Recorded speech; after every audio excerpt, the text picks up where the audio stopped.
وَجَادِلْهُمْ بِالَّتِي هِيَ أَحْسَنُ، یہ ایک ایسی آیت ہے، اگر آپ اس کو یاد فرما لیں اور ذہن نشین کر لیں کہ آپ جھگڑا کرو، اختلاف کرو، جتنا بھی آپ سے ہو سکتا ہے آپ مقابلہ کرو، لیکن اللہ پاک فرماتے ہیں ہی احسن، اس طریقے سے کرو جو احسن ہو۔ دلیل سے گفتگو کرو، مصلحت پسندی سے گفتگو کرو، نرمی سے گفتگو کرو،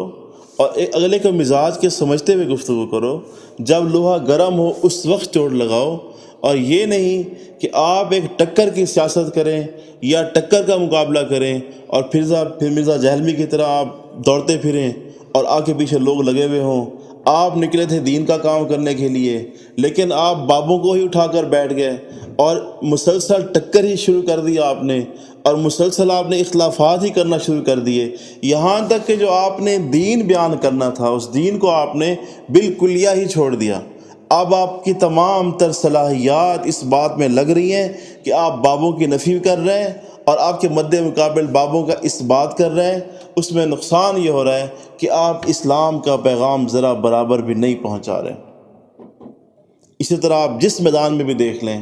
عمران خان ایک اچھے، بعضوں کے نزدیک اچھے ہیں، بعضوں کے نزدیک برے ہیں، اس بحث میں نہیں پڑتے، لیکن وہ ایک زبردست قسم کے لیڈر ہیں۔ لیکن جب انہوں نے ٹکر کی سیاست کی، مقابلے کی سیاست کی اور سیاست کو مصلحت پسندی پر نہیں رکھا، تو نقصان یہ ہوا کہ پہلے ان کو قید کیا گیا، اب ان کو قید کیا جا رہا ہے۔ تو یہ اللہ جل شانہ قرآن کریم میں ایک زبردست اصول بیان فرماتے ہیں کہ جادلہم، تم ان سے لڑو، جدال کا معنی ہے ہی لڑنا، لیکن باللتی ہی احسن، لڑو تم اس طریقے سے جو احسن طریقہ ہو۔ اور احسن طریقہ انسان کے اندر اس وقت آتا ہے جب انسان اسلام سے روشناس ہوتا ہے۔ اس کی ایک زبردست قسم کی مثال میں آپ کو دے کر اپنی بات ختم کرتا ہوں کہ تاتاری فتنہ سن 600 ہجری میں ایسا زبردست فتنہ تھا جس نے اسلام کو تہ و بالا کر ڈالا، تہس نہس کر ڈالا، اتنی امید ہی نہیں تھی۔ اور اس کی وجہ بنیادی کیا تھی کہ علاؤالدین نے جب خوارزم شاہ نے اپنا ایلچی بھیجے، تاجر بھیجے، ان تاجروں کو قتل کر دیا۔ پھر جب خوارزم شاہ نے ایلچی بھیجے،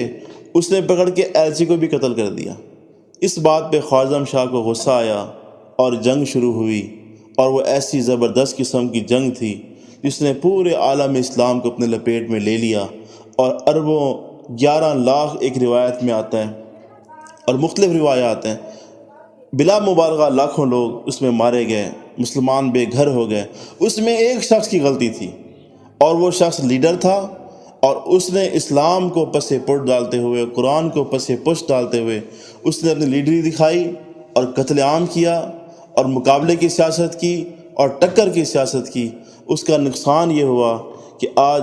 اس کو ہم ایک سیاہ دن کے نام سے یاد کرتے ہیں، جس طرح ہم 9 مئی کو ایک سیاہ دن کے نام سے یاد کریں گے۔ لیکن بلا شبہ اس میں ان لیڈروں کی غلطیاں ہیں جو سیاست سے تو روشناس ہو سکتے ہیں، لیکن اسلام اور طریقہ اسلام سے روشناس نہیں۔